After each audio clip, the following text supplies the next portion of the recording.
Hello, sir শোনা যাচ্ছে কি? হ্যালো, আমার কথা শুনতে পাচ্ছ রিয়াঙ্কা? হ্যাঁ স্যার, ক্লিয়ারলি অডিবল। স্যার আচ্ছা, একটু আমি ইউটিউব দিয়েছি, হ্যাঁ এখন বলো। লাইভ স্ট্রিমিং হচ্ছে। হুম। স্যার তাহলে ক্লাসটা কি শুরু করবেন আপনি এখন? হ্যাঁ, আমি শুরু করব। আচ্ছা, একটা কথা বলার ছিল আমার। ওই ছাত্রছাত্রীরা আমাকে শুধু মেসেজ করছে হোয়াটসঅ্যাপে যে ওদের অনেকেরই নাকি লিঙ্ক খুলছে না বা ওরা ক্লাসটা অ্যাটেন্ড করতে পারছে না। পরে একটু ওদের সঙ্গে কথা বলে নেবেন। শিওর স্যার, হ্যাঁ স্যার শোনা যাচ্ছে। আমার কথা শোনা যাচ্ছে তো? হ্যাঁ স্যার। হুম। তাহলে আমি ক্লাস শুরু করব না, ওদের একটু আগে বলে নেবেন, নিয়ে তারপরে ওরা আমাকে বলছে, আমি বললাম তো আমার হাতে কিছু নেই, ওখান থেকে তো তোমাদের লিঙ্ক পাঠানো হয়, সেই লিঙ্কে ক্লিক করলে ঢোকার কথা। আর তো কিছু বলতে পারবো না আমি।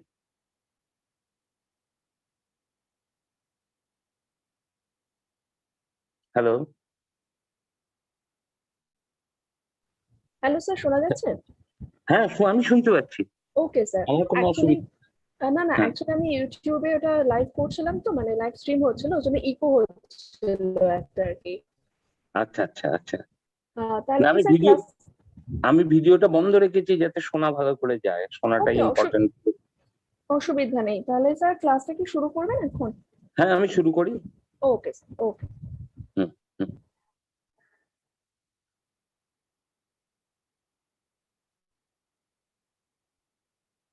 Good afternoon students. আজকে যে বিষয়টা আমি তোমাদের সঙ্গে আলোচনা করব, সেটা ইজেডো 2 দুটো বিষয়ে আলোচনা করব। চেষ্টা করব যাতে বুঝতে পারো। একটা হচ্ছে ডিএনএ এবং আরএনএ, আর একটা হচ্ছে ক্রোমোজোম।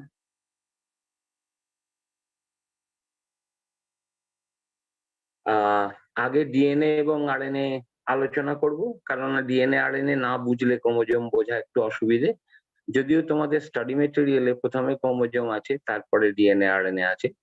আমার মনে হয়েছে আগে ডিএনএ আরএনএ একটু বুঝে নিই আমরা, তারপর ক্রোমোজোমের ভেতরে আমরা ঢুকবো। ডিএনএ এবং আরএনএ হাই সেকেন্ডারি থেকে তোমরা শুনে এসছো, ডিঅক্সি রাইবোনিউক্লিক অ্যাসিড আর রাইবোনিউক্লিক অ্যাসিড, শর্টে ডিএনএ এবং আরএনএ। এই দুটো রাসায়নিক বস্তুকে একসঙ্গে বলা হয় নিউক্লিক অ্যাসিড। কেন নিউক্লিক অ্যাসিড বলা হয়? নিউক্লিয়াসে প্রাইমারিলি এরা তৈরি হয় বা থাকে, অ্যাসিডিক প্রকৃতি বা নেচার। সেই জন্য এই কম্পাউন্ড গুলোকে একসঙ্গে বা ডিএনএ কে আরএনএ কে একসঙ্গে নিউক্লিক অ্যাসিড বলা হয়। নিউক্লিক অ্যাসিড বুঝতেই পারলে দু রকমের হয়, তার মানে একটা হচ্ছে ডিঅক্সিরাইবোনিউক্লিক অ্যাসিড বা ডিএনএ, একটা আরএনএ বা রাইবোনিউক্লিক অ্যাসিড। ডিএনএ দ্বিতন্তু গঠন, স্পাইরালি হেলিক্যাল গঠন, এবং দুটো তন্তু একসঙ্গে পরস্পরের সঙ্গে প্যাঁচানো অবস্থায় থেকে ডিএনএ গঠন করে। প্রধানত বেশিরভাগ ইউক্যারিওটিক কোষের মধ্যে যে ডিএনএ থাকে তারা লিনিয়ার বা সরল রেখায় অবস্থান করে, কিন্তু কোনো কোনো ক্ষেত্রে ডিএনএ সার্কুলারও হতে পারে। এটা মাথায় রাখতে হবে যে বেশিরভাগ ক্ষেত্রেই ডিএনএ, অর্থাৎ যত ডিএনএ নিউক্লিয়াসে থাকে ইউক্যারিওটিক কোষে, সবাই লিনিয়ার বা সরল রেখা, তার সরল রৈখিক গঠন। কিন্তু কোনো কোনো জায়গায় যে ডিএনএ থাকে সেগুলো সার্কুলার, তার স্ট্রাকচার বা গঠন। কোথায় কোথায় সার্কুলার হয়? ব্যাকটেরিয়ার ভেতরে যে ডিএনএ থাকে সেটা প্রধানত সার্কুলার হয়। মাইটোকন্ড্রিয়ার ভেতরে ডিএনএ থাকে, সেটাও সার্কুলার হয়। ক্লোরোপ্লাস্টের ভেতরে যে ডিএনএ থাকে সেটাও সার্কুলার হয়। এই তিনটে ব্যতিক্রম বাদ দিলে বাকি সমস্ত জায়গার ডিএনএ হচ্ছে লিনিয়ার স্ট্রাকচার। আর ডিএনএ ডবল স্ট্র্যান্ডেড স্ট্রাকচার। অন্যথায় আরএনএ হলো সিঙ্গেল স্ট্র্যান্ডেড স্ট্রাকচার। দুটোই হেলিক্যাল স্ট্রাকচার, ডিএনএও হেলিক্যাল স্ট্রাকচার, আরএনএও হেলিক্যাল স্ট্রাকচার, কিন্তু DNA double helical structure, double strand দিয়ে তৈরি হয়। আরএনএ কিন্তু সিঙ্গেল স্ট্র্যান্ড দিয়ে তৈরি হয়। এই দুটো কম্পাউন্ড মানে নিউক্লিক অ্যাসিড, এরা এক ধরনের পলিমার কম্পাউন্ড। কেন রাসায়নিক ভাবে এদিকে পলিমার কম্পাউন্ড বলা হয়? পলিমার কম্পাউন্ড বলা হয় এই কারণে, কেমিস্ট্রিতে সেই সমস্ত কম্পাউন্ড হচ্ছে পলিমার কম্পাউন্ড যারা অনেক রিপিটিং ইউনিট দিয়ে কোনো একটা কম্পাউন্ডের রিপিটিং ইউনিট একসঙ্গে যুক্ত হয়ে যদি একটা অন্য কোনো কম্পাউন্ড তৈরি করে, তাহলে সেই ধরনের কম্পাউন্ডকে বলা হয় পলিমার। এরকম অনেক পলিমার কম্পাউন্ড আমরা ব্যবহার করি কেমিস্ট্রিতে। প্রচুর, যারা কেমিস্ট্রি পড়েছো একটু ধারণা আছে যে পলিমার কম্পাউন্ড, রাবার একটা পলিমার কম্পাউন্ড, পলিথিন একটা পলিমার কম্পাউন্ড, বিভিন্ন ধরনের পলিমার কম্পাউন্ড আছে। অনুরূপ ভাবে নিউক্লিক অ্যাসিড বা ডিএনএ এবং আরএনএও এক ধরনের পলিমার কম্পাউন্ড। তাহলে এদের রিপিটিং ইউনিটটা কি? রিপিটিং ইউনিট হচ্ছে nucleotide. N number of nucleotide পরস্পরের সঙ্গে যুক্ত হয়ে একটা তন্তু গঠন করে। এইরকম দুটো তন্তু পাশাপাশি যখন যুক্ত হয়ে স্পাইরালি কয়েলড হয় তখন ডিএনএ হয়, আর একটা তন্তু আরএনএ তৈরি করে।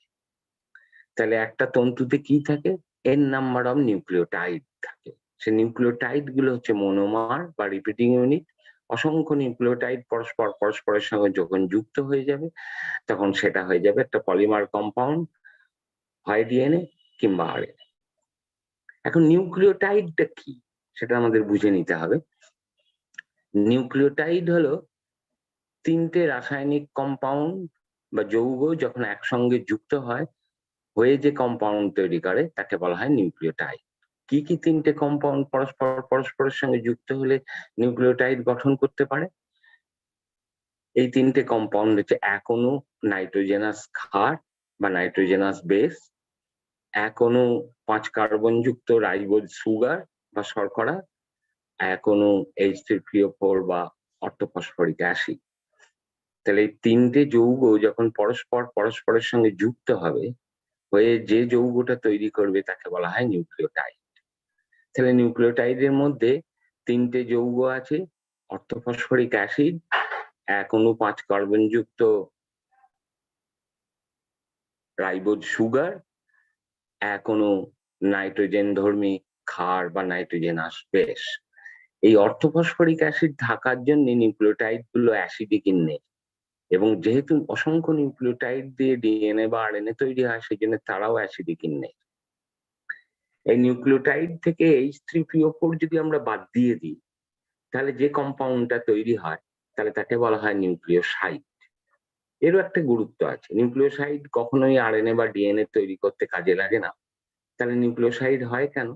না, এরা এনার্জি ক্যারি করতে সক্ষম, সেই জন্য নিউক্লিওটাইড থেকে কোষের মধ্যে নিউক্লিওসাইড তৈরি হয় এবং তারা অন্যান্য কাজে লাগে। তার সঙ্গে ডিএনএ এর কোনো সম্পর্ক নেই, জাস্ট মনে রাখার জন্য বললাম। তাহলে নিউক্লিওটাইড আর নিউক্লিওসাইডের কি তফাৎ? নিউক্লিওটাইড আছে তিনটে রাসায়নিক যৌগ, এক অণু নাইট্রোজেনাস বেস, এক অণু 5 কার্বন যুক্ত রাইবোজ শর্করা, এক অণু অর্থোফসফরিক অ্যাসিড। এই তিনটের থেকে অর্থোফসফরিক অ্যাসিড যদি বাদ চলে যায় তাহলে সেটা হয়ে যাবে নিউক্লিওসাইড। এই নিউক্লিওটাইড গুলো পরস্পরের সঙ্গে যুক্ত হয়ে যে একটা তন্তু তৈরি করবে, কি বন্ড দিয়ে তারা পরস্পরের সঙ্গে যুক্ত হয়? এস্টার বন্ড দিয়ে যুক্ত হয়। এটা মাথায় রাখবে যে অসংখ্য নিউক্লিওটাইড যুক্ত হয়ে কি বন্ড দিয়ে যুক্ত হয়? এস্টার বন্ড দিয়ে যুক্ত হয়ে একটা তন্তু তৈরি করে। এরকম দুটো তন্তু যখন পাশাপাশি থেকে একটা স্পাইরালি কয়েল অণু তৈরি করে তাকে ডিএনএ বলা হয়, আর একটা তন্তু যদি স্পাইরালি কয়েল তন্তু তৈরি করে তাকে আমরা আরএনএ বলবো। এই যে এখনো নাইট্রোজেনাস বেস থাকবে নিউক্লিওটাইডের মধ্যে বা নিউক্লিওসাইডের মধ্যে, এই নাইট্রোজেনাস বেস প্রধানত 5 রকমের হয়। 5 রকমের নাইট্রোজেনাস বেস কোষের মধ্যে থাকে, তাদের যে কোনো একটা অণু নিউক্লিওটাইড গঠন করতে সাহায্য করে। সেই যে অণুটা নিউক্লিওটাইড গঠন করতে সাহায্য করবে তার নাম অনুসারে নিউক্লিওটাইডের নাম হয়। আগে আমরা বুঝে নিই যে 5 রকমের যে নাইট্রোজেনাস বেস বা নাইট্রোজেন ধর্মী ক্ষার আছে তারা সেই 5টা রকম, তাদের নাম কি? অ্যাডিনিন, গুয়ানিন, সাইটোসিন, থায়ামিন এবং ইউরাসিল। এই 5টা রকমের নাইট্রোজেনাস বেস আছে। এর মধ্যে অ্যাডিনিন গুয়ানিন হচ্ছে গঠন তাদের একটু বড়, সেই জন্য এদিকে বলা হয় বিগ বেস, কিন্তু সাইটোসিন, থায়ামিন এবং ইউরাসিল তুলনায় একটু আকারে ছোট, সেই জন্য এদিকে বলা হয় small base.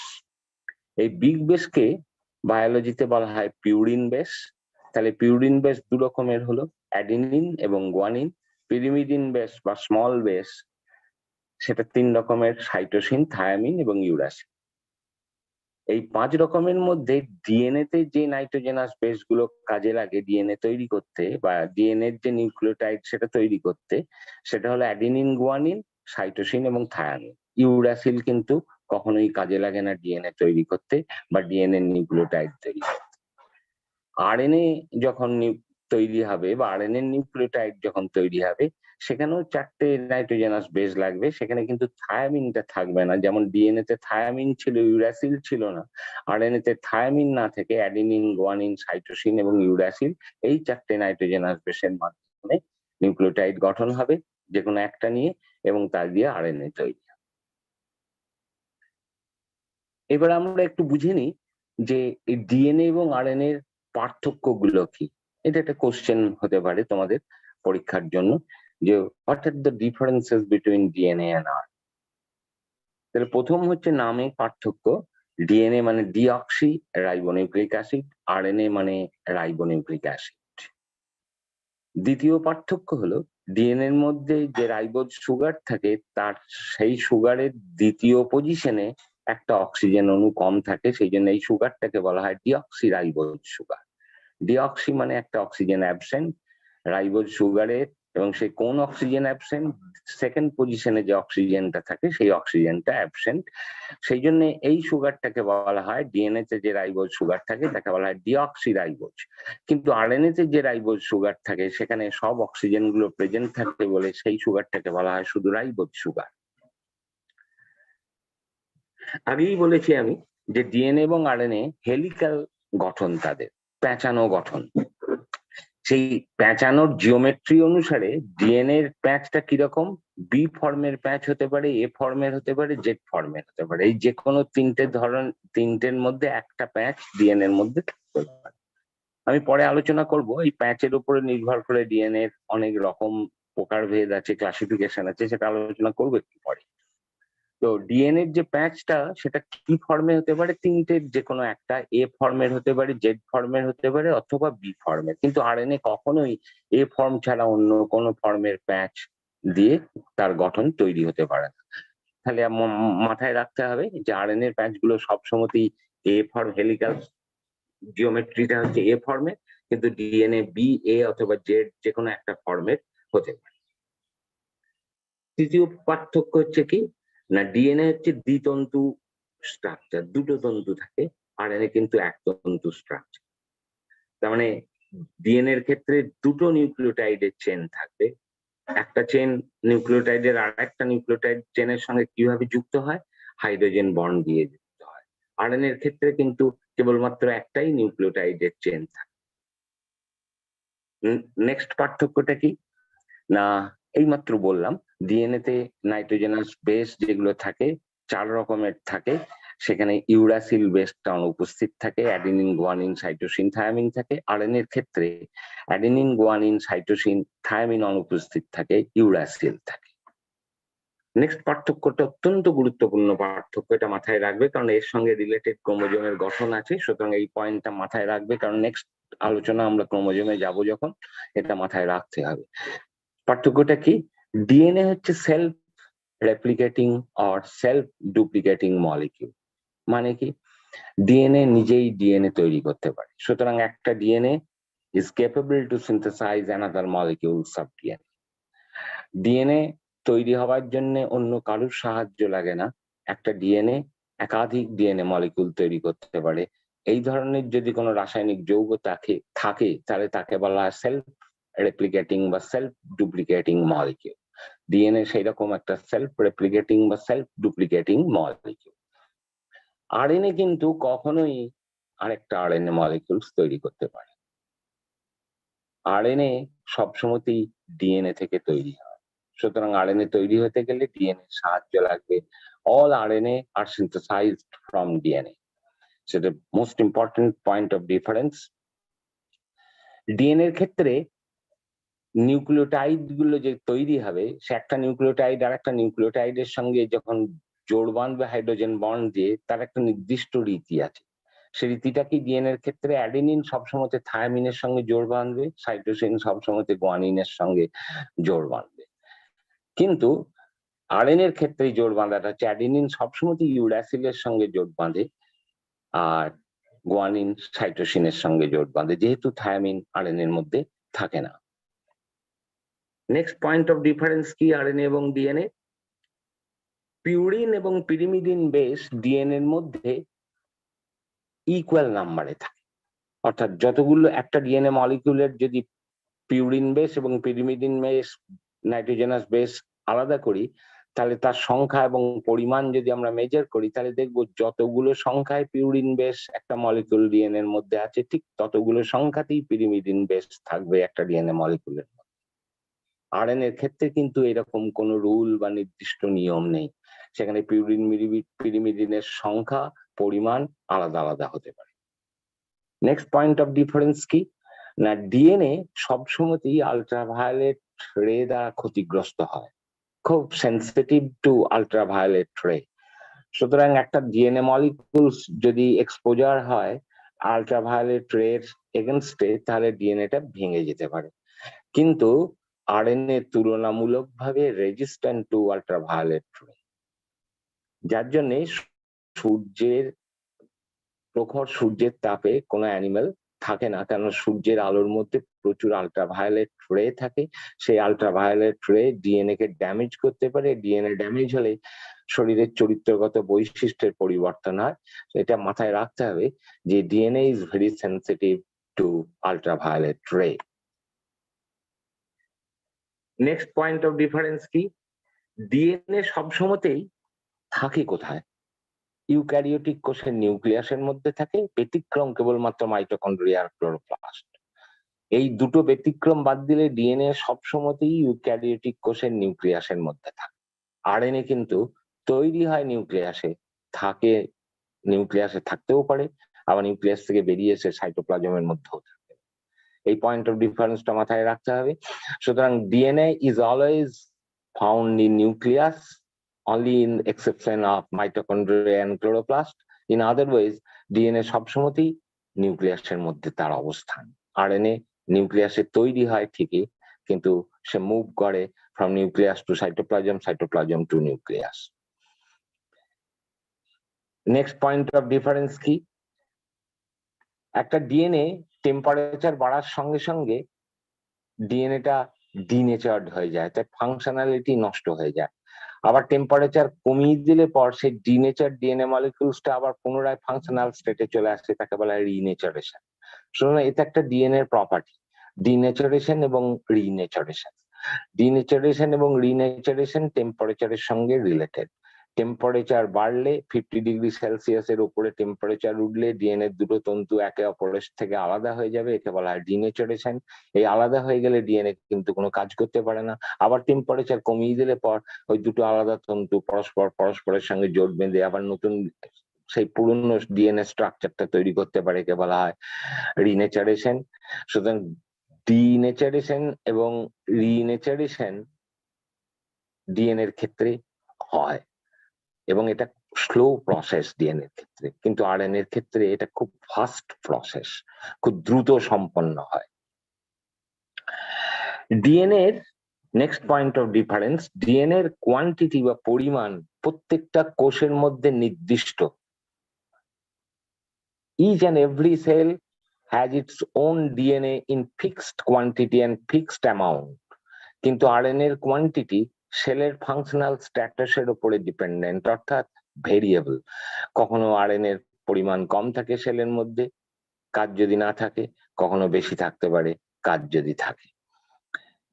Last point of difference, DNA হচ্ছে খুব স্টেবল কম্পাউন্ড। ডিএনএ এমন একটা অণু যেটা কোষে বংশ পরম্পরায় ইনফিনিটি টাইম পর্যন্ত বেঁচে থাকতে পারে নষ্ট না হয়ে। আরএনএ কিন্তু খুব শর্ট লিভ, বেশি দিন বাঁচে না, বেশিক্ষণ বাঁচে না, কাজ করেই সেটা নষ্ট হয়ে যায়। এইটা অত্যন্ত গুরুত্বপূর্ণ point. So DNA is long live, RNA is shorter lived. Next আমরা যে বিষয়টা আলোচনা করব সেটা হলো central dogma. What is central dogma? Central dogma is the functional dependency of DNA and RNA within the cell. অর্থাৎ ডিএনএ এবং RNA পরস্পরের সঙ্গে যুক্ত তাদের কার্যকরী দিক থেকে, এবং এই যে আলোচনা করব এক্ষুনি আমি যে কিভাবে তারা যুক্ত একে অপরের সঙ্গে, সেটা কিন্তু ফিক্সড, সেটা কখনোই পরিবর্তন করা যায় না। অপরিবর্তনশীল কার্যকরী ভাবে ডিএনএ আরএনএ এর সঙ্গে যেভাবে রিলেটেড, যুক্ত, সেইটাকে বলা হয় সেন্ট্রাল ডগমা। সেই সেন্ট্রাল ডগমাটা কি? ডিএনএ তৈরি করতে পারে, ডিএনএ আরএনএ তৈরি করতে পারে। সুতরাং একটা ডিএনএ নতুন তৈরি করতে গেলে ডিএনএ এর উপরে ডিপেন্ডেন্ট হতে হবে, এবং আরএনএ তৈরি হতে গেলেও ডিএনএ এর উপরে। সুতরাং DNA can synthesise both DNA molecules and RNA molecules. RNA is never capable to synthesize DNA molecules. And after synthesis of RNA molecules from DNA, RNA is capable to synthesize protein. DNA is never capable to synthesize protein. অর্থাৎ DNA কখনোই protein তৈরি করতে পারে না। Protein তৈরি হতে গেলে সবসময়ই আরএনএ এর উপরে ডিপেন্ডেন্ট হতে হবে। আরএনএ তৈরি হতে গেলে সবসময়ই ডিএনএ এর উপরে ডিপেন্ডেন্ট হতে হবে। ডিএনএ তৈরি হতে গেলে ডিএনএ কে ডিএনএ এর উপরে ডিপেন্ডেন্ট হতে পারে। এই যে কার্যকরী যুক্তকরণ, এটাকে বলা হয় সেন্ট্রাল ডগমা। এই সেন্ট্রাল ডগমাটা সমস্ত জীবিত বস্তুর ক্ষেত্রে সত্য, উদ্ভিদ হোক প্রাণী হোক। এর ব্যতিক্রম আছে, একটু ব্যতিক্রমটা আমাদের জেনে রাখতে হবে। একটা দুটো ক্ষেত্রে ব্যতিক্রম আছে। ব্যতিক্রমটা কোথায়? না, এমন অনেক জীবিত বস্তু আছে, অনেক ভাইরাস আছে, পার্টিকুলারলি জীবিত বস্তু না বলে বলি, এমন অনেক ভাইরাস আছে যাদের ডিএনএ থাকে না, যাদের শুধু আরএনএ থাকে। অর্থাৎ আরএনএটাই তাদের হেরিডিটারি মেটেরিয়ালস হিসেবে কাজ করে, এবং সেই সমস্ত ভাইরাসকে বলা হয় আরএনএ ভাইরাস। যেমন যে ভাইরাসটা আমাদের এখন রোগ তৈরি করছে, কোভিড ভাইরাস, এটাও এক ধরনের আরএনএ ভাইরাস। এই ভাইরাসের ক্ষেত্রে যেহেতু ডিএনএ থাকে না, শুধু আরএনএ থাকে, তাহলে একটা ভাইরাস থেকে আরেকটা ভাইরাস তো তৈরি হতে গেলে তো আরএনএ মলিকিউল দরকার। তাহলে ওদের তো ডিএনএ নেই। তাহলে একটা ভাইরাসের যে আরএনএ মলিকিউলস আছে, সে আরেকটা ভাইরাস যখন তৈরি করবে, তখন আরএনএটা পাবে কোথা থেকে? সেই আরএনএ সিনথেসিস হবে কোথা থেকে? সেই জন্য এই ক্ষেত্রে আরএনএ ভাইরাসের ক্ষেত্রে RNA is capable two synthesize DNA. তাহলে কেবলমাত্র আরএনএ ভাইরাসের ক্ষেত্রে ব্যতিক্রম হয়, সেখানে আরএনএ ডিএনএ তৈরি করতে পারে, এবং এই তৈরি করার পদ্ধতিটা ব্যতিক্রম বলে এর একটা অন্য নামও আছে। এর নাম হচ্ছে রিভার্স ট্রান্সক্রিপশন। অর্থাৎ সেন্ট্রাল ডগমাতে আমি কি বলেছিলাম? ডিএনএ থেকে ডিএনএ তৈরি হয়, তাকে বলা হয় ডিএনএ ডুপ্লিকেশন বা ডিএনএ রেপ্লিকেশন। ডিএনএ থেকে আরএনএ তৈরি হয়, তাকে বলা হয় ট্রান্সক্রিপশন। আর আরএনএ থেকে প্রোটিন তৈরি হয়, তাকে বলা হয় ট্রান্সলেশন। তো ব্যতিক্রমের ক্ষেত্রে কি হচ্ছে? ডিএনএ আরএনএ তৈরি করছে না, আরএনএ ডিএনএ তৈরি করছে, সেই ডিএনএ আরএনএ তৈরি করবে।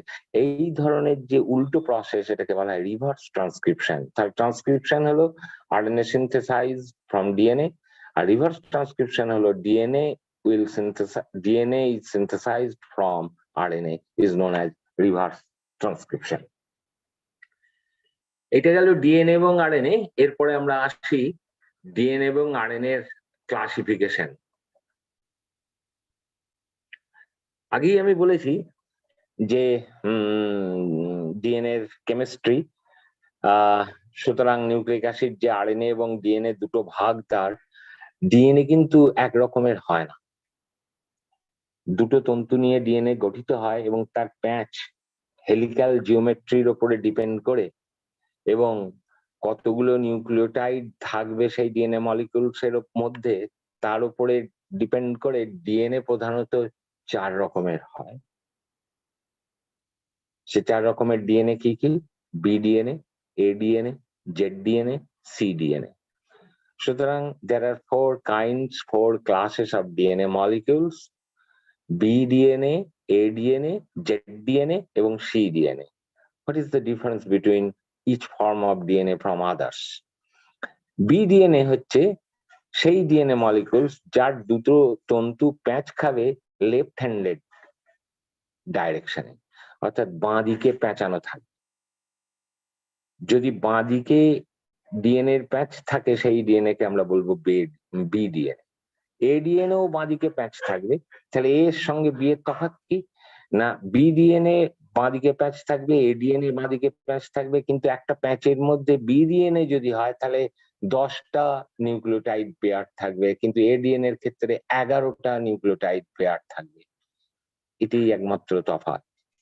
আবার বলি, বিডিএনএ বাঁদিকে পেঁচালো ডিএনএ, এডিএনএ বাঁদিকে পেঁচানো ডিএনএ।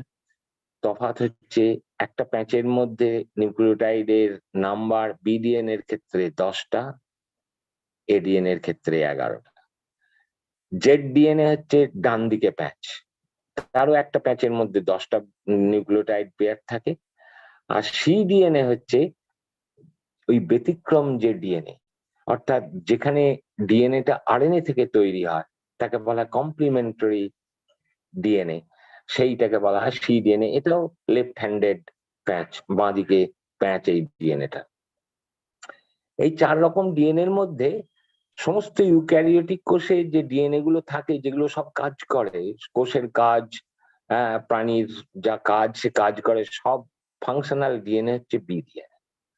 তাহলে এ জেড আর সি ডিএনএ এর কি কাজ, তারা কেন আছে না, এগুলো ডিএনএ এর বিভিন্ন সময়ে নষ্ট যাতে না হয়ে যায় ইউভি রেডিয়েশনে বা অন্য কোনো কারণে, সে একটা ফর্ম থেকে আরেকটা ফর্মে কনভার্ট করে, বি থেকে এ থেকে বি, এ থেকে জেড, জেড থেকে এ। তাহলে এ, জেড এবং সি এগুলো নন ফাংশনাল ডিএনএ, এগুলো কোষের মধ্যে থাকে কিন্তু ডিএনএ যে কাজ, সেন্ট্রাল ডগমা, সেই কাজগুলো করতে পারে না। এই ফাংশনাল ডিএনএ, বি ডিএনএ আবার 2 রকমের হয়। কোষের মধ্যে যে ডিএনএ থাকে, যেটা ফাংশনাল ডিএনএ, যাকে আমরা বি ডিএনএ বললাম, তার আবার 2 রকমের। এক ধরনের ডিএনএ হচ্ছে জাঙ্ক ডিএনএ, আর এক ধরনের ডিএনএ হচ্ছে মোবাইল ডিএনএ। জাঙ্ক ডিএনএ হচ্ছে কোষের মধ্যে থাকা ফাংশনাল ডিএনএ, তার যে অংশটা কাজ করে সেটা নন জাঙ্ক ডিএনএ বা নর্মাল বি ডিএনএ, আর যে অংশটা কোনো কাজ করতে পারে না বা করে না, ইচ্ছাকৃত ভাবে হোক অনিচ্ছাকৃত ভাবে হোক, তাকে বলা হয় জাঙ্ক ডিএনএ। প্রত্যেকটা কোষের মধ্যে যতটা পরিমাণ ডিএনএ থাকে তার বেশিরভাগটাই হচ্ছে জাঙ্ক ডিএনএ, ফাংশনাল ডিএনএ এর পরিমাণ অত্যন্ত কম। আর মোবাইল ডিএনএ কাকে বলবো না, সেই ডিএনএ যে ডিএনএটার মোবিলিটি আছে, মানে এক জায়গায় স্থির থাকে না, এক জায়গা থেকে আরেক জায়গায় চলে যায়। ডিএনএ ক্রোমোজোমের মধ্যে থাকে, সুতরাং ক্রোমোজোমের একটা প্রান্ত থেকে আরেকটা প্রান্তে যে ডিএনএ এর অংশটা চলাচল করতে পারে, মোবাইল, তাকে বলা হয় মোবাইল ডিএনএ। আমরা ক্রোমোজোম আলোচনা করবো যখন, ডিটেলস সেটা বলবো, তাহলে বুঝতে পারবে। এরপরে আছে আরএনএ এর ক্লাসিফিকেশন। আরএনএও 2 রকমের হয় প্রাইমারিলি, একটা জেনেটিক আরএনএ, একটা নন জেনেটিক আরএনএ। জেনেটিক আরএনএ মানে যে সমস্ত আরএনএ গুলো ইনহেরিটেন্সে রোল প্লে করে, যেমন আরএনএ ভাইরাসের আরএনএ, সেটা হচ্ছে জেনেটিক আরএনএ।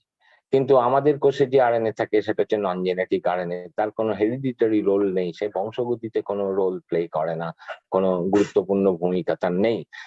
তাহলে যারা বংশগতিতে, চরিত্র নির্ধারণে কোনো ভূমিকা পালন করে না, সেই সব আরএনএ কে বলা হয় নন জেনেটিক আরএনএ। আর যারা ভূমিকা পালন করে, বংশগতির ধারক ও বাহকের হিসেবে কাজ করে, তাদেরকে বলা হয় জেনেটিক আরএনএ। সাধারণত ভাইরাসের ক্ষেত্রে আরএনএটা জেনেটিক হয়। নন জেনেটিক আরএনএ আবার অনেক রকমের হয়, এক এক করে বলি আমি। যেমন আইআরএনএ, স্মল আই আরএনএ, পুরো কথাটা হচ্ছে ইনিশিয়েটর আরএনএ। এই আরএনএ গুলো কোনো কাজ যখন, ধরো প্রোটিন সিনথেসিস হবে, সে প্রোটিন সিনথেসিস শুরু করার সময় যে আরএনএটা কাজ করায়, সাহায্য লাগে যার, তাকে বলা হয় আইআরএনএ। তারপরে ক্লাস হচ্ছে এসএনআরএনএ, স্মল নিউক্লিয়ার আরএনএ। এই আরএনএ গুলো খুব সাইজ ছোট এবং নিউক্লিয়াসের মধ্যেই তৈরি হয়, সাধারণত এনজাইম হিসেবে কাজ করে এসএনআরএনএ। তাহলে ফার্স্ট ক্লাসটা কি হলো, নন genetic RNA, IRNA. Second class হলো এসএনআরএনএ। থার্ড ক্লাস হলো এসসিআরএনএ। যেমন এসএনআরএনএ ওটাও স্মল সাইজ, এসসিআরএনএও স্মল সাইজ। তাহলে এসএন কি না, ওটা নিউক্লিয়াসে তার কেবলমাত্র অবস্থান, সে কখনো সাইটোপ্লাজমে আসে না, সেই জন্য নাম স্মল নিউক্লিয়ার আরএনএ। আর এসসি হলো কি, সাইটোপ্লাজমেই তার সবসময় অবস্থান, সেই জন্য তার স্মল সাইটোপ্লাজমিক আরএনএ। একই কাজ এদের, এনজাইম হিসেবে কাজ করে, কিন্তু একটা সাইটোপ্লাজমে করে এসসিআরএনএ, একটা নিউক্লিয়াসে করে, একটা হলো এসএনআরএনএ। এরপরের ক্লাসটা হচ্ছে টিমস আরএনএ, টিলোমেরিক আরএনএ। এটা ক্রোমোজোমের টিলোমিয়ার অঞ্চলে কেবলমাত্র সংশ্লেষিত হয় এবং কাজ করে, এবং টিলোমিয়ার অঞ্চল ক্রোমোজোম বলবো এক্ষুনি। তখনই বুঝতে পারবে টেলোমিয়ার অঞ্চল কাকে বলে। সুতরাং সেই অঞ্চলে থাকা আরএনএ তাকে বলা হয় টিমস আরএনএ বা টেলোমেরিক আরএনএ। নেক্সট আরএনএ হলো জি আরএনএ বা গাইড আরএনএ। এটা কিন্তু সব কোষে থাকে না, এটা মাথায় রাখবে, এটা একটা ক্লাস অফ আরএনএ। কেবলমাত্র কিছু প্রোটোজোয়ার মধ্যে এটা থাকে, যেমন ট্রাইটোনোসোমার মধ্যে থাকে।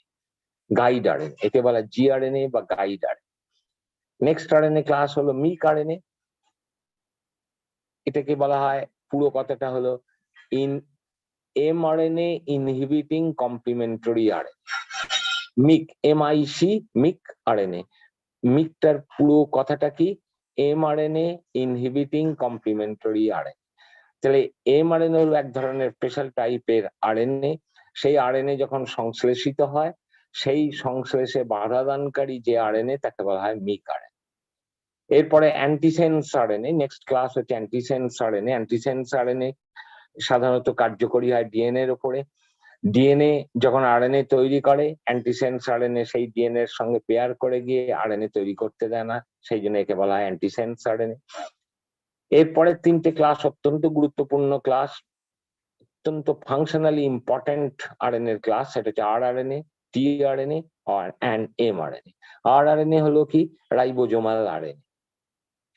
রাইবোজোমাল আরএনএ নামটা শুনেই বোঝা যাচ্ছে এই ধরনের আরএনএ গুলো রাইবোজোমস এর মধ্যে থাকে। রাইবোজোমস হচ্ছে একটা সাইটোপ্লাজমিক পার্টিকেল, এবং যারা প্রোটিন সিনথেসিস করতে সাহায্য করে, সেই রাইবোজোমস এর মধ্যে যে আরএনএ থাকে তাকে বলা আরআরএনএ বা ribosomal RNA. TRNA transfer RNA, এরা প্রোটিন সিনথেসিসে সাহায্য করে, সাইটোপ্লাজমের মধ্যে থাকে, নিউক্লিয়াস থেকে তৈরি হয়, হয়ে সাইটোপ্লাজমে চলে আসে এবং প্রোটিন সংশ্লেষে সাহায্যকারী আরএনএ, সেই জন্য একে বলা হয় ট্রান্সফার আরএনএ। প্রাইমারি কাজটা কি না, অ্যামিনো অ্যাসিড গুলোকে ধরে নিয়ে এসে প্রোটিন সংশ্লেষে সাহায্য করে। এর একটা অন্য নামও আছে, এস আরএনএ বা সলিবল আরএনএ। তাহলে টিআরএনএ যা, তাই এস আরএনএ, এটা সাইটোপ্লাজমে থাকে। নেক্সট আরএনএ হচ্ছে এমআরএনএ বা মেসেঞ্জার আরএনএ। এটা গুরুত্বপূর্ণ আরএনএ মলিকিউলস। এমআরএনএ কি না, এমআরএনএ হচ্ছে ডিএনএ এর মধ্যে থাকা জিন, সেটা যখন আরএনএ তে সংশ্লেষিত হয়, সেই মেসেজটা আরএনএ এর মাধ্যমে আসে, সেই আরএনএটাকে বলা হয় এমআরএনএ। যাকে দেখে একটা প্রোটিন সংশ্লেষিত হয়, সেই জন্য একে নাম হচ্ছে মেসেঞ্জার আরএনএ। অর্থাৎ it gives the message for the synthesis of protein from DNA to protein, সেই জন্য এর নাম মেসেঞ্জার আরএনএ। আর লাস্ট ক্লাস অফ আরএনএ হচ্ছে এইচএনআরএনএ বা হেটারোজিনিয়াস আরএনএ। এই আরএনএটা অ্যাকচুয়ালি একটা নতুন ক্লাস হলেও এটা এমআরএনএরই একটা ভাগ। কিরকম? এমআরএনএ যখন সংশ্লেষিত হয় ডিএনএ থেকে, তখন সেটা কিন্তু এমআরএনএ ফর্মে সংশ্লেষিত হয় না, একটা নন ফাংশনাল ফর্মে সংশ্লেষিত হয়, এবং সেই নন ফাংশনাল এমআরএনএটাকে বলা হয় এইচএনআরএনএ বা হেটারোজিনিয়াস আরএনএ। সেই হেটারোজিনিয়াস আরএনএটা টেলারিং প্রসেসে, অর্থাৎ কাটা ছেঁড়া করে সেটা ফাংশনাল এমআরএনএ তৈরি হয়। সুতরাং এমআরএনএ এর অ্যানসেস্টর ফর্ম হচ্ছে এইচএনআরএনএ আর ফাংশনাল ফর্ম হচ্ছে এমআরএনএ। ডিএনএ আরএনএ আশা করি তোমরা বুঝলে। এরপর সেকেন্ড টপিক আমি আলোচনা করব, সেটা হচ্ছে ক্রোমোজোম। ক্রোমোজোম নামটা খুব শোনা এবং অত্যন্ত গুরুত্বপূর্ণ একটা নিউক্লিয়ার অর্গানেলি, কোষের organelle. Without any chromosome no cell can survive, কোনো কোষই বেঁচে থাকতে পারে না। এখন প্রশ্ন হলো যে ক্রোমোজোম আগে ডিফাইন করে নি, যে ক্রোমোজোম কাকে বলবো, ক্রোমোজোম কথাটার মানে কি। ক্রোমোজোম কথাটা দুটো শব্দের যোগ করে ক্রোমোজোম শব্দটা তৈরি হয়েছে। ক্রোমা মানে হলো কালার বা রঙিন, সোমা মানে হলো বডি, ক্রোমোজোম মানে কালার্ড বডি অর্থাৎ রঙিন বস্তু, যা কোষের নিউক্লিয়াসের মধ্যে থাকে। মাইক্রোস্কোপে যদি আমরা দেখি তাহলে তাকেই আমরা বলবো ক্রোমোজোম। এই ক্রোমোজোম ফ্লেমিং প্রথম নামকরণ করেন, এবং একটা জিনিস মাথায় রাখবে যে ক্রোমোজোম প্রত্যেকটা ইউক্যারিওটিক কোষের নিউক্লিয়াসে থাকবে, এবং সংখ্যায় কত থাকবে সেটা স্পিসিস স্পেসিফিক, অর্থাৎ একটা নির্দিষ্ট প্রজাতির ক্রোমোজোম সংখ্যা কনস্ট্যান্ট, কখনোই পরিবর্তন হয় না। উদাহরণস্বরূপ আমরা আলোচনা করতে পারি, মানুষের ক্রোমোজোম সংখ্যা 23 জোড়া, 46। হোমোসেপিয়েন্স, সেপিয়েন্স হচ্ছে প্রজাতি আমাদের, পৃথিবীতে যত হোমোসেপিয়েন্স আছে সবাইকার ক্রোমোজোম সংখ্যা 23 জোড়া বা 46। ড্রোসোফিলা মেলানোগাস্টার এক ধরনের মাছি, ফ্রুট ফ্লাই। ক্রোমোজোম সংখ্যা ফিক্সড। সুতরাং ক্রোমোজোমের সংখ্যা প্রজাতি ভিত্তিক নির্ভর করে। কোন একটা প্রজাতির ক্ষেত্রে ক্রোমোজোম সংখ্যা যা হবে, তার যত প্রাণী আছে সেই প্রজাতি সবাইকার ক্রোমোজোম সংখ্যা এক হবে। ক্রোমোজোম কি ইউক্যারিওটিক, প্রোক্যারিওটিক সকল কোষেই থাকে? হ্যাঁ থাকে, কিন্তু ক্রোমোজোমের যা মানে তাতে ট্রুলি আমরা বলতে পারি ইউক্যারিওটিক কোষের নিউক্লিয়াসে থাকা রঙিন বস্তুকেই ক্রোমোজোম প্রপারলি বলতে পারি, কিন্তু প্রোক্যারিওটিক কোষের যেহেতু নিউক্লিয়াস নেই, সুতরাং তার মধ্যে থাকা বস্তুটা একটুখানি গঠনগতভাবে তফাৎ থাকার জন্য তাকে আমরা ক্রোমোজোম না বলে ক্রোমাটিন মেটেরিয়াল বলি, কিন্তু broadly chromatin material is included under chromosome. তাহলে ক্রোমোজোম আর ক্রোমাটিন মেটেরিয়ালের কি কোনো তফাৎ আছে? একটু আছে। তফাৎটা কি? ক্রোমোজোম সাধারণত গঠিত হয় প্রোটিন এবং ডিএনএ এর সংমিশ্রণ, এবং অনেক রকমের প্রোটিন থাকে, এক মলিকুল ডিএনএ থাকে, এক মলিকুল ডিএনএ অনেক রকম প্রোটিনের সংমিশ্রণে কেমন করে সংমিশ্রিত হয় সেটা আমরা আলোচনা করবো এক্ষুনি ক্রোমোজোমের স্ট্রাকচারে। তো যদি এইরকম গঠন হয় তাহলে আমরা তাকে ট্রু ক্রোমোজোম বলবো, কিন্তু প্রোক্যারিওটিক কোষে, ইউক্যারিওটিক কোষের ক্রোমোজোমের মতন অত রকমের প্রোটিন থাকে না বলে তার গঠনটা একটু অন্য রকমের হয়, সেই জন্য তাকে ট্রু ক্রোমোজোম না বলে ক্রোমাটিন মেটেরিয়াল বলা হয়। এই ক্রোমোজোমের যদি আমরা একটা লাইট মাইক্রোস্কোপ, মানে আমরা যে মাইক্রোস্কোপ ল্যাবরেটরিতে ব্যবহার করি, সূর্যের আলো বা বাল্বের আলো দিয়ে সে মাইক্রোস্কোপটা কার্যকরী হয় বলে তাকে আমরা বলি লাইট মাইক্রোস্কোপ। আরেক মাইক্রোস্কোপ আছে যেখানে সূর্যের আলো বা লাইটের বাল্বের আলো ব্যবহার করা, ইলেকট্রন বিম ব্যবহার করা, তাকে বলা ইলেকট্রন মাইক্রোস্কোপ। সুতরাং লাইট মাইক্রোস্কোপে যদি আমরা ক্রোমোজোমকে দেখি তাহলে একটা ক্রোমোজোমের মধ্যে এই গঠনগুলো আমরা দেখতে পাবো। কি কি গঠন আমরা দেখতে পাবো?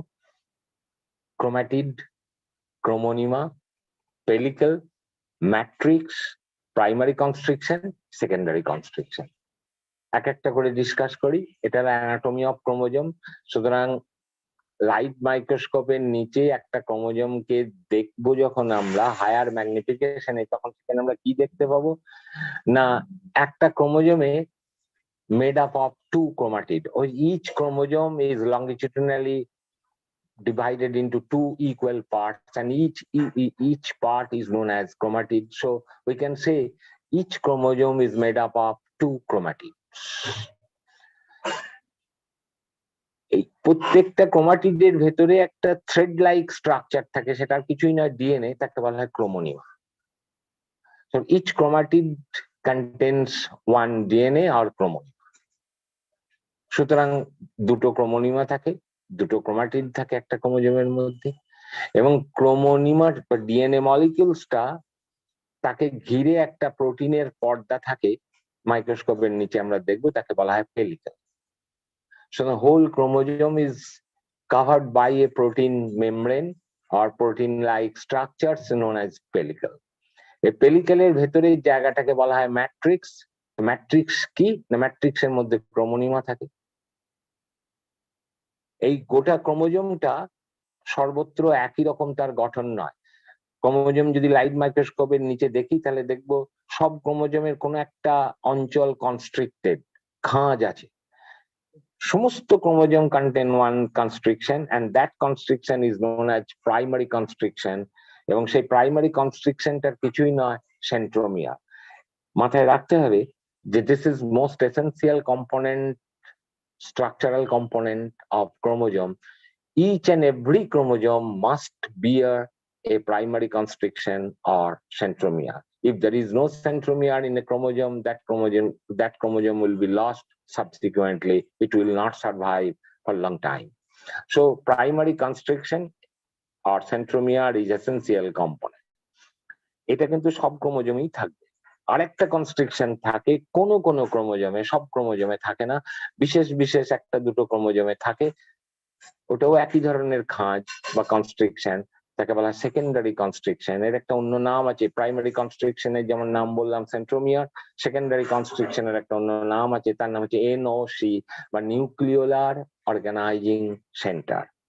এই সেকেন্ডারি কনস্ট্রিকশনের অন্য নাম নিউক্লিওলার অর্গানাইজিং সেন্টার। কেন না এই অঞ্চল থেকে নিউক্লিয়াসের মধ্যে থাকা একটা নিউক্লিয়ার অর্গানেলি, তার নাম হচ্ছে নিউক্লিওলাস, সেই নিউক্লিওলাস এই অঞ্চল থেকে তৈরি হয় বলে এই সেকেন্ডারি কনস্ট্রিকশনের নাম হলো নিউক্লিওলার অর্গানাইজিং সেন্টার। এই ক্রোমোজোম আমরা যদি রং করি এবং মাইক্রোস্কোপের নিচে দেখি তাহলে দেখব যে ক্রোমোজোম, একটা ক্রোমোজোম বা একাধিক ক্রোমোজোম যখন রং করব সব ক্রোমোজোম গুলো একইভাবে রঞ্জিত হচ্ছে না, বা একটা ক্রোমোজোমের সমস্ত অংশটা একইভাবে রঞ্জিত হচ্ছে না। কোনো জায়গা ঘন বর্ণে রঞ্জিত হচ্ছে, কোনো জায়গা হালকা বর্ণে রঞ্জিত হচ্ছে, একই রং ব্যবহার করা সত্ত্বেও। তাহলে ক্রোমোজোমকে যখন রং করে আমরা আমরা মাইক্রোস্কোপের নিচে দেখব, হালকা বর্ণের এবং ঘন বর্ণের দেখবো, সেই ঘন বর্ণের অংশটাকে বলা হয় হেটেরোক্রোম্যাটিক ক্রোমোজোম, হালকা বর্ণের ক্রোমোজোম বা ক্রোমোজোমের অংশকে বলা হয় ইউক্রোম্যাটিক ক্রোমোজোম। হালকা বর্ণের বা অংশটা বা ইউক্রোম্যাটিক ক্রোমোজোমটাই অ্যাকচুয়ালি ক্রোমোজোমের ফাংশনাল অংশ, কার্যকরী অংশ।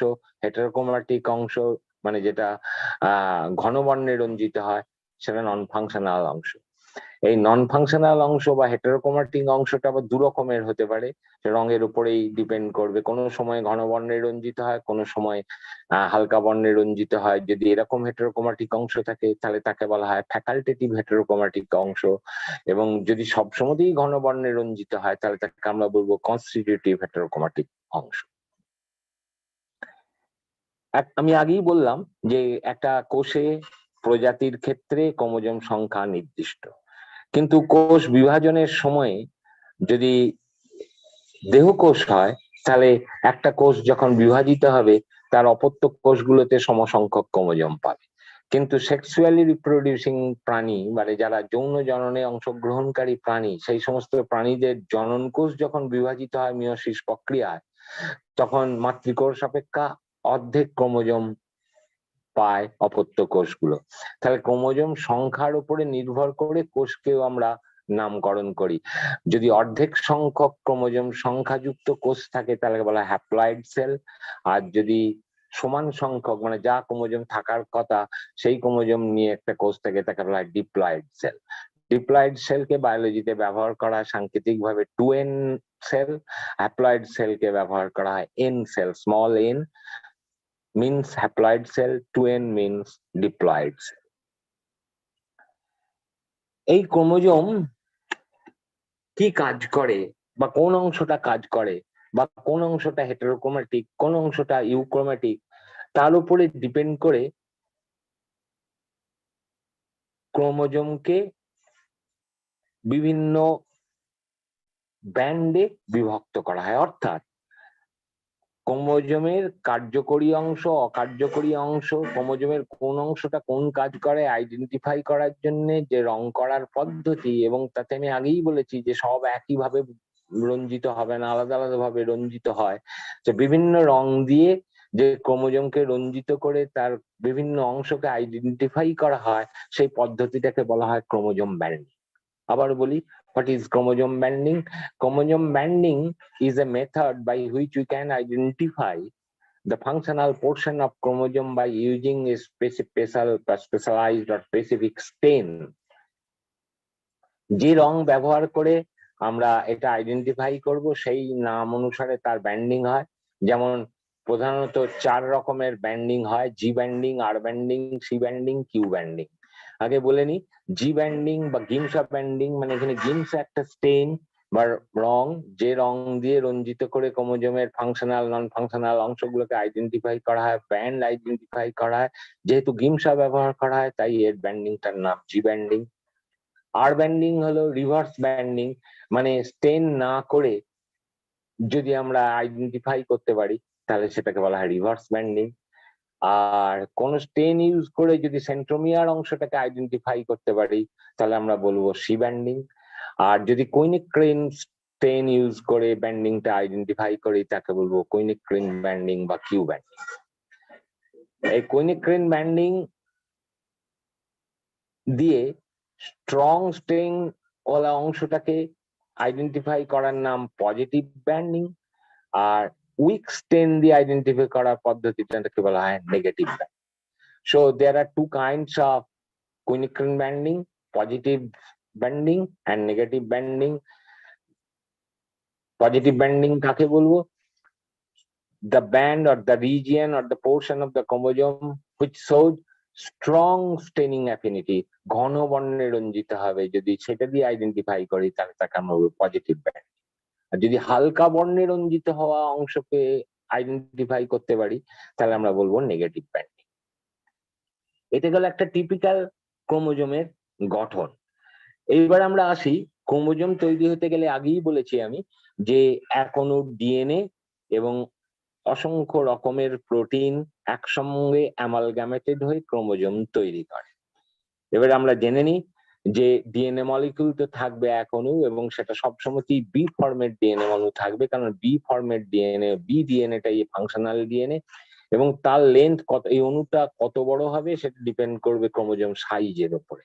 ক্রোমোজোম সাইজ যেহেতু একটা অ্যানিমেলের নিউক্লিয়াসে থাকা সব ক্রোমোজোম একই সাইজের হয় না, ভিন্ন ভিন্ন সাইজের হয়, সুতরাং ক্রোমোজোমের সাইজের উপর নির্ভর করবে ডিএনএ অণুর সাইজ। বড় ক্রোমোজোম হলে বড় অণুর ডিএনএ থাকবে, ছোট ক্রোমোজোম হলে ছোট অণুর ডিএনএ থাকবে। কিন্তু ফিক্সিটিটা কোথায়, ফিক্সড রুলটা কোথায়? Each chromosome always carry one molecules of DNA. Length may vary according to the size of the chromosome. DNA ছাড়া আর কি থাকে আমি বলেছি? প্রোটিন থাকে। ক্রোমোজোমের মধ্যে থাকা প্রোটিনকে বলা হয় ক্রোমোজোমাল প্রোটিন। প্রধানত দু রকমের ক্রোমোজোমাল প্রোটিন দিয়ে তার সঙ্গে ডিএনএ যুক্ত হয়ে একটা ক্রোমোজোম তৈরি হয়। সেই দু রকম ক্রোমোজোমাল প্রোটিনটা কি? একরকম হলো হিস্টোন প্রোটিন, আরেক রকমের হলো non histone protein. Histone protein ক্ষারধর্মী protein, non histone protein acidic protein, কিছু কিছু ক্ষেত্রে ক্ষারধর্মী প্রোটিন। অম্লধর্মী অথবা ক্ষারধর্মী উভয় প্রকারই হতে পারে নন হিস্টোন প্রোটিন, কিন্তু হিস্টোন প্রোটিন সবসময়ই ক্ষারধর্মী প্রোটিন। হিস্টোন প্রোটিন প্রধানত 5 রকমের থাকে একটা ক্রোমোজোমের মধ্যে। হিস্টোন 1 বা H1, হিস্টোন 2A বা H2A, হিস্টোন 2B বা H2B, H3 বা হিস্টোন 3, H4 বা হিস্টোন 4। এই 5 রকমের হিস্টোন প্রোটিন একটা ক্রোমোজোমের মধ্যে থাকে। এই 5 রকমের হিস্টোন প্রোটিন তার মধ্যে কেউ কেউ যেমন H1, H2A, 2B arginine rich, arginine হচ্ছে অ্যামিনো অ্যাসিড বেশি পরিমাণে থাকে সেই জন্য আর্জিনিন রিচ, H3, H4 হচ্ছে লাইসিন রিচ হিস্টোন প্রোটিন। তাহলে 5 রকমের হিস্টোন প্রোটিন। আর নন হিস্টোন প্রোটিন 3 রকমের প্রধানত থাকে। কি কি নন হিস্টোন প্রোটিন থাকে? Condensin complex protein, topoisomerase 2 protein, kinesin family member 4 বা KIF4 প্রোটিন। আবার বলি, 5 রকমের হিস্টোন প্রোটিন, 3 রকমের নন হিস্টোন প্রোটিন। 3 রকমের নন হিস্টোন প্রোটিন কি কি? কন্ডেনসিন complex protein, topoisomerase 2 protein, Kiensen family member 4 or KIF4 protein. এই 5 আর 3 8 রকমের প্রোটিন মলিকিউল যদি ডিএনএ এর সঙ্গে অ্যামালগামেট করে তবে তাকে আমরা ট্রুলি ক্রোমোজোম বলতে পারি। যেহেতু এই এত রকমের প্রোটিন প্রোক্যারিওটিক ক্রোমোজোমস এর মধ্যে থাকে না, তাই প্রোক্যারিওটিক ক্রোমোজোমস কে আবার বলি ক্রোমাটিন মেটেরিয়াল বলা হয়। এখন প্রশ্ন হলো, তোমাদের মনে প্রশ্ন জাগবেই যে এত রকমের 5 আর 3 8 রকমের প্রোটিন একটা ডিএনএ অণুর সঙ্গে কিভাবে তারা, তাদের সজ্জারীতি কি, কেমন ভাবে তারা অ্যামালগামেট করে, কেমন করে ক্রোমোজোমের এই স্ট্রাকচার যেটা আমি এক্ষুনি ডিসকাস করলাম, কেমন করে এই গঠনটা তৈরি করে। তাহলে এটাকে বলা হয় মলিকিউলার স্ট্রাকচার অফ ক্রোমোজোম। তাহলে একটু বলে নি মলিকিউলার স্ট্রাকচার অফ ক্রোমোজোম।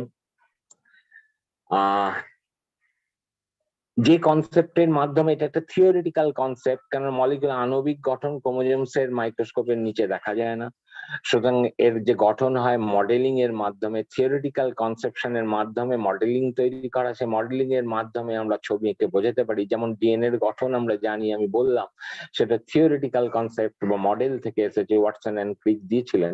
তেমনি এই নিউক্লিওজোম কনসেপ্ট মডেলের মাধ্যমে ক্রোমোজোমস এর মলিকিউলার স্ট্রাকচার বর্ণনা করা যায়।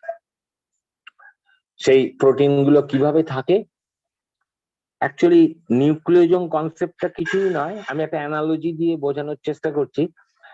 বিডেড স্ট্রিং, পুঁতির মালা যেমন দেখতে হয়, নিউক্লিওজোম কনসেপ্ট হচ্ছে ক্রোমোজোমের এমন একটা স্ট্রাকচার যেটা পুঁতির মালার মতন। একটু ক্লিয়ার করে দিই, পুঁতিগুলো কি? Nucleosome particle. সুতোটা কি? DNA molecules. তাহলে নিউক্লিওজোম পার্টিকেল গুলো ডিএনএ দিয়ে বাঁধা অবস্থায়, যেমন পুঁতিগুলো সুতো দিয়ে বাঁধা অবস্থায় থাকলে বিডেড স্ট্রিং হয়, ঠিক তেমনি নিউক্লিওজোম গুলো ডিএনএ দিয়ে বাঁধা অবস্থায় থেকে যে কনসেপ্ট ক্রোমোজোমের স্ট্রাকচারটা তৈরি করে তাকে বলা হয় nucleosome concept of chromosome structure. কিরকম করে গঠন করে? ওখানে পুঁতি বললাম, এখানে নিউক্লিওজোমে কি থাকে? 8 অণু হিস্টোন প্রোটিন থাকে। 8 অণু হিস্টোন প্রোটিন দিয়ে নিউক্লিওজোমের কোর অংশটা তৈরি হয়, পুঁতির কোর অংশটা তৈরি হয়। সে 8 অণু হিস্টোন কি কি থাকে? 2 অণু 2A, 2 অণু 2B, 2 অণু 3, 2 অণু 4। মোট 4 দুগুণে 4 রকমের হিস্টোন, 2 অণু করে 8 অণু একসঙ্গে অ্যামালগামেট করার পর ওই 8টা হিস্টোন অণুকে 1.65 টার্ন প্যাচ দিয়ে ডিএনএ বেঁধে ফেলে।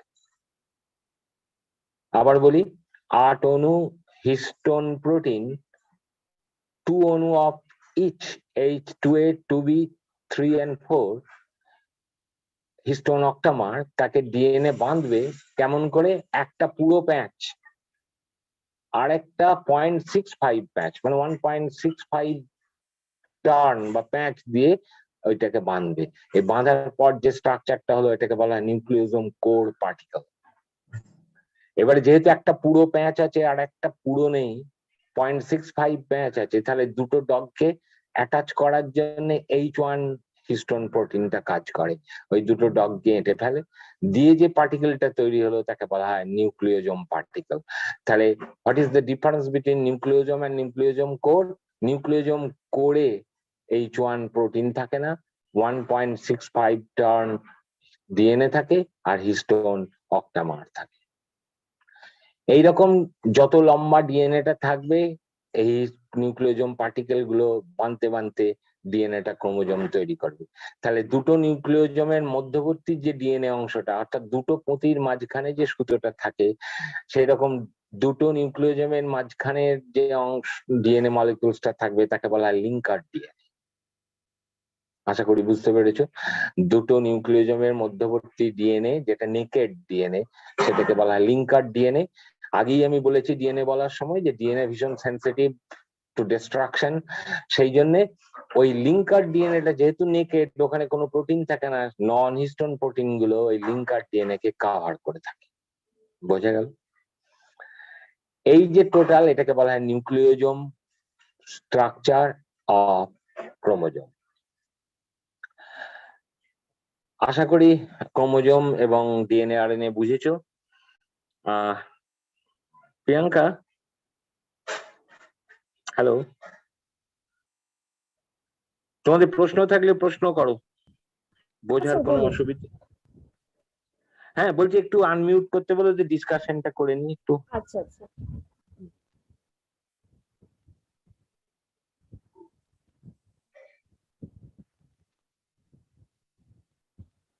হ্যালো স্যার, হ্যাঁ, বলছিলাম স্যার আমার হচ্ছে একটু প্রবলেম হচ্ছে, ওইখানটা ডিএনএ আরএনএ ওই যে সেকশন গুলো বোঝাচ্ছিল ওইখানটা আবার একটু প্রবলেম হচ্ছে, আপনি যদি সেকশন গুলো একটু তুমি আরেকবার প্রশ্নটা বলো, প্রবলেম বলার দরকার নেই, কি প্রশ্ন তোমার বলো, কোনখানটা বুঝতে পারো। অ্যাকচুয়ালি স্যার আমার কাছে বই নেই, তো আমি যেখানটা আমার যতটুকু মনে আছে আমি ওই জায়গাটা আমার যেখানটা প্রবলেম হচ্ছে আমি বলছি, আপনি ওই সেকশন গুলো যদি মানে বলেন আর একটু বলে দেন ভালো হয়।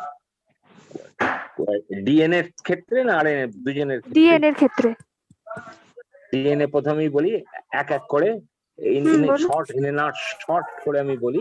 ডিএনএ ডবল হেলিক্যাল স্ট্রাকচার, দুটো তন্তু পাশাপাশি হেলিক্স থাকে, দুটো থ্রেড থাকে, each thread is made up of n number of nucleotide, অসংখ্য, সেটা ডিএনএ কত লম্বা হবে তার উপরে নির্ভর করবে নিউক্লিওটাইডের সংখ্যা।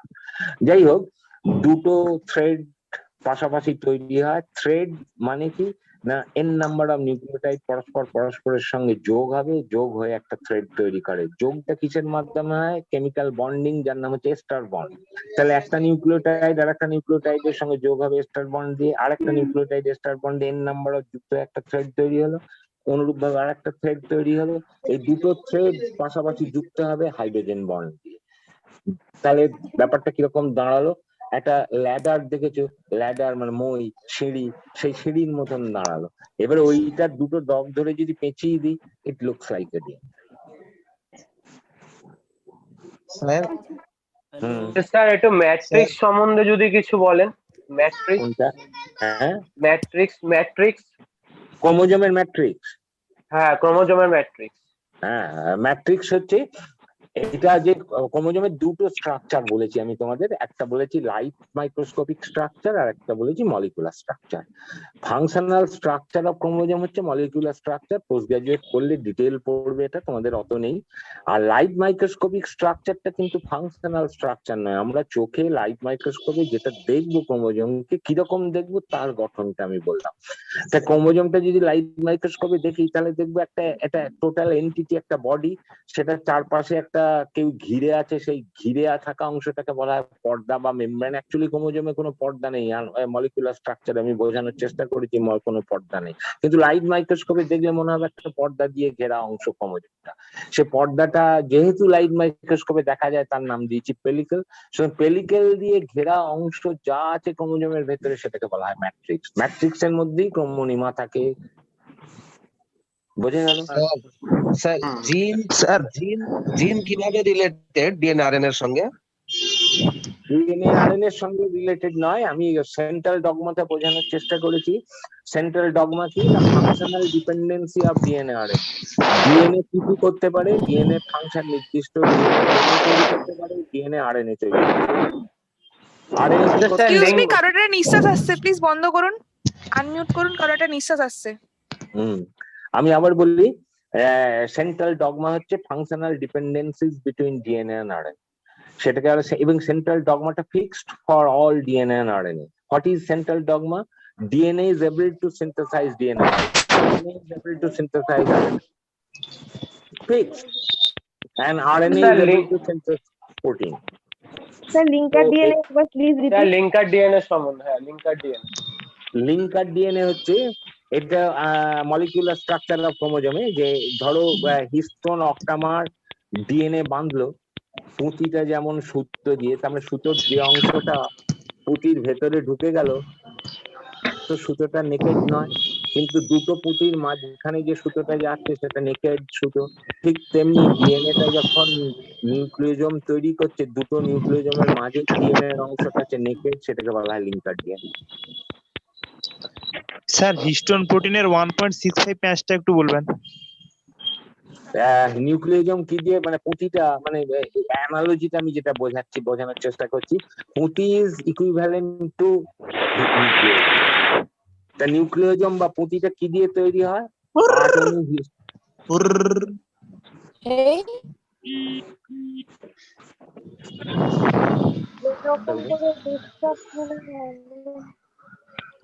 কি হচ্ছে?